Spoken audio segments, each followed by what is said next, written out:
Hey everyone, I'm Armor Gaming, welcome back to my channel and welcome to possibly one of the best videos I've ever made. So as most of you already know, the Post-Apocalypse Progressive Island is here. There's 10 days, 15 hours, 20 minutes left as of the time I'm recording this video. The whole event is 11 days, and guess what? I'm here to tell you that you can get all monsters, all 7 of these monsters, for as little as 211 gems. Now at this point, some of you are probably thinking one of two things. You're either thinking 211 gems, Armor, come on, that's a lot of gems. And some of you are probably thinking, Armor, are you serious? 211 gems for not 1, not 2, not 3, but 4 legendary monsters and 3 epics? Come on, you gotta be kidding, that's not right. But that is actually correct. As much as many of us hate these Progressive Islands, the truth is, Progressive Islands are probably one of the best events out there because we can get our hands on so many legendaries and so many epics for very few gems.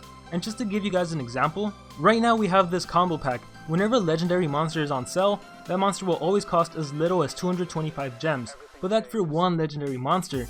If we wanted to buy 4 legendary monsters, that would cost 1000 gems.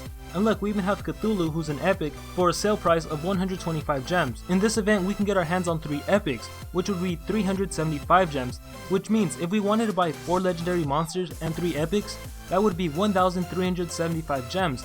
And I'm here telling you that in this Progressive Island event, we can actually get all these 7 monsters, 4 legendaries, 3 epics, for as little as 211 gems. And in order to do that, you need to understand how the Progressive Island works. Now, I spent most of my morning crunching numbers. I used these charts right here.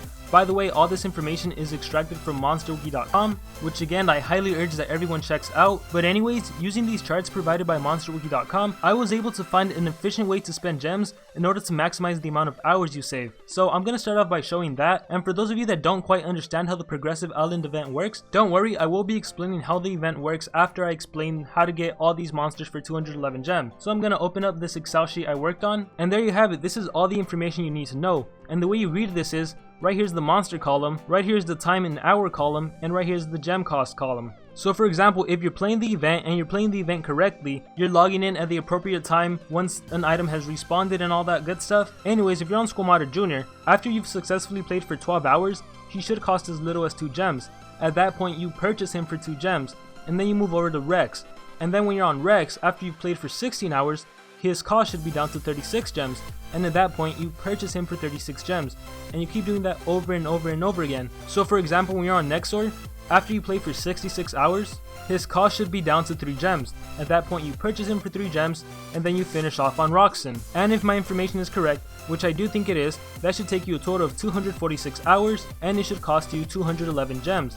And one thing you notice is that 246 hours is equivalent to 10 days and 6 hours. So I've actually given everyone an 18-hour buffer because I know we're not perfect. We can't all log in at the exact time that the item has just respawned and that the pool is full. It's just not possible to do that, or it's really hard. So for that reason, I provided an entire 18-hour buffer period, which basically means you can even potentially finish this event with less than 211 gems spent. But regardless, I think 18 hours is a perfect buffer period. That's something many of us can do in the next 11 days. So do whatever you have to do. Take a snapshot of this, just memorize this, and you're gonna be good to go. And again, I just have to stress how amazing a deal it is, because a legendary 225 gems. And I'm here to tell you that you can get 4 legendary monsters: Roxanne, Nexor, Mechamancer, Dr. Hazard, and on top of that you can get Growler, Rex, Squamata Jr., 3 epics, for as little as 211 gems. That's insane. So anyways, that's that. Now I'm gonna give a little short explanation for those of you that don't quite understand how the Progressive Island event works. For those of you that are watching this video and have watched my previous video on Progressive Islands and you already know everything there is to know,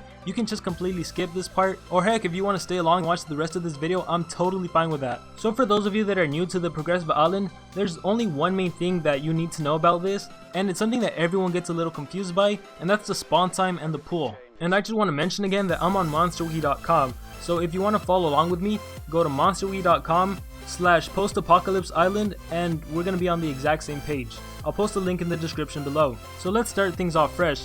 When you type in monsterwiki.com/post-apocalypse island, it's going to send you here, right? It's an ongoing event, the timer's going to be counting down. You scroll down and it's going to tell you the different monsters you can get and what mission they are.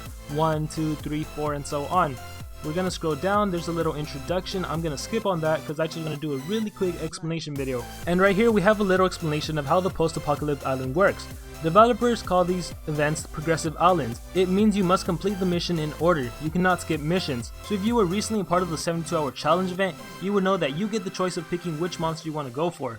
Or if you've done the maze event, you also know that you get a choice in which monster you want to go for. The difference with Progressive Islands is that, for example, if you want the 5th monster, you have to go through the first 4 monsters to even have a chance to get the 5th monster. Requirement items for each mission is collected by chance. More times collect give more chance, not by how much you collect. So again, this is different from the 72-hour challenge, for example. In the 72-hour challenge, you would get more coins if you collected more gold or if you harvested more food. In this event, it doesn't really work like that. So this is entirely different to flipping card events, which I just spoke about. That's the 72-hour challenge event.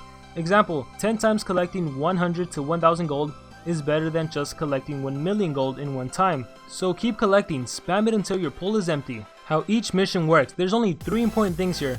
The first of which is pool. Number of available items to collect at the start of each challenge. Can fill up but not past this point, and that is extremely important. You can fill up but not past this point. Again, this is for the pool. Spawn time. Time it takes for another item to be added to the pool. Cannot add to a full pool. Again, I'm going to emphasize that you cannot add to a full pool. Estimated time can be useful for some. It's the minimum time to reach the required number of the current item. But really the main emphasis is on spawn and pool. A lot of people are confused with this, so I'm going to do my best to explain how this works. And also really important, so important that it's in red, different item type has independent pool time. So I'm going to scroll down and I'm going to open up 2 monsters. I'm going to open up Rex and I'm going to open up Dr. Hazard. So we start things off with the information for Rex. The first thing we see is the gas mask. You may get this item by collecting gold. The estimate time to get all the gas masks is 1 day and 8 hours. We also have this burning coin. You may get this item by breeding. Estimated time 16 hours. We got these fish bones. You may get this item when you feed your monsters. Estimated time 1 day, 5 hours, 20 minutes. And this weapon over here, you may get this item when you win PvP battles. Estimated time 2 hours. So first things first, you don't need to worry about the percent right here. 30%, 75%, 40%, none of that matters. Because in this event, you can just spam. So for example, this means that every time you press collect on a habitat, you have a 30% chance to get a gas mask. But again, that doesn't really matter because you can just spam collect on a single habitat until you get as many gas masks as your pool allows. This number right here is significant. You need to get 25 gas masks in order to successfully be able to get Rex. Along with that, you need to get 3 coins, which you get by breeding, 14 fish bones, which you get by feeding your monsters, and 4 weapons, which you get by player versus player battles. Now the most important things again are pool and spawn. The pool number indicates how many items can fit into that pool, and the spawn time indicates how long it takes for one item, not all 5 items, but just one single item to be put into that pool. So in order to figure out how long it takes for your entire pool to be full, you get this number 5 and you multiply it by the spawn time and you'll find that you get 8 hours. So after 8 hours, your pool will be full, and remember that you can't add any items to a full pool, which means if you were to hypothetically leave the game alone for 1 whole day and you come back and play it, you're still only going to be getting 5 gas masks. You're not going to be getting any more or any less because your pool is full at 5. You can't pass 5, you can't go below 5 if it's full. And for this flaming coin, there can only be 1 in the pool at a time, and that spawns every 8 hours. For the feeding your monsters, you can have a pool of 3 and they'll spawn every 2 hours and 40 minutes. And one thing you notice is that 3 times 2 hours and 40 minutes is 8 hours. So in all honesty, again, I know a lot of people hate this event, but to an extent it's also pretty easy because the maximum spawn time is 8 hours, which means all you need to do is log in every single 8 hours. You don't need to log in every 2 hours, every 4 hours. All you need to do is log in every 8 hours, which is essentially like 3 times a day, which is doable. That's actually less time than most of us probably play Monster Legends. So if you don't care too much about the information I said in the beginning about spending 211 gems to complete the whole event, and you just want to maximize the number of monsters you can get, just log in every 8 hours and you're going to be good to go. Now another really important thing about spawn time is that if you log in, for example, let's go back to gas masks. If you log in 2 hours, the spawn time is only 1 hour and 36 minutes. And if you log in 2 hours and collect gold, that means that you're only going to get 1 gas mask and the time is going to reset. So you missed out on 24 minutes. You wasted 24 minutes essentially. So a really easy thing to do when playing this event is just to set an alarm for every 8 hours, keep track of the last time you logged in, and that way you'll know not to collect too early. Because I see a lot of people saying they're trying to play the game frequently to not miss out on items, but actually if you're playing the game really frequently, you're actually hurting your chances of getting an item because you're not giving yourself a chance for that item to respawn. So to give you guys another clear example, let's take for example the fish bones. You may get this item when you feed your monsters, and the spawn spawn time is 2 hours and 40 minutes. If you're logging in every 2 hours and you're feeding your monsters over and over again and you find that you're not getting the fish bones and you're wondering why, what are you doing wrong, the game is rigged, the game is glitched. No, it's not because the game hates you. It's because you logged in too early. You logged in before the fish bones got a chance to respawn. So again, I'm going to emphasize, there's no need to log in frequently and play frequently. You can log in every 8 hours and you're good to go. Another thing I have to mention is that if you log in and collect all your gold, that doesn't affect any of the other items. So you can log in the game, collect your gold, that doesn't affect the breeding, that doesn't affect feeding your monsters. Or vice versa, if you log in and only feed your monster and don't collect any gold, the spawn time for this is still active, it doesn't reset. And one more thing, you have to check each individual monster's items because they are not all the same. So right here is Rex. Let me move over to Dr. Hazard. What do you notice? On Dr. Hazard, the pool is 6 for the gas mask and the spawn time is 1 hour 20.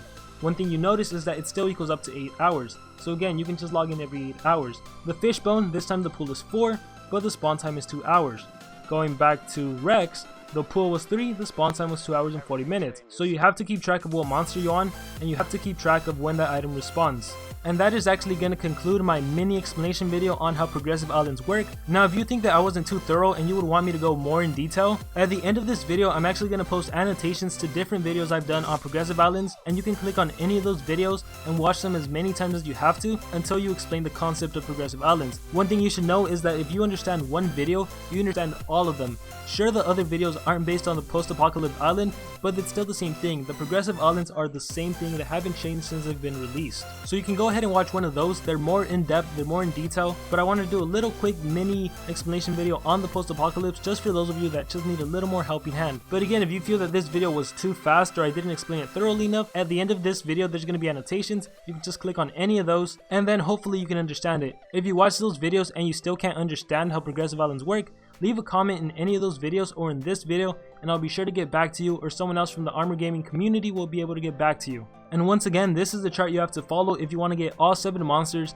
by spending as little as 211 gems. With that being said, I wish everyone the best of luck on this progressive island. I know many of us hate it, but hey, if you know how to play the game, they're not too bad. With that being said, I hope everyone has a great, amazing day. Like always, remember to dream big and pursue your passions.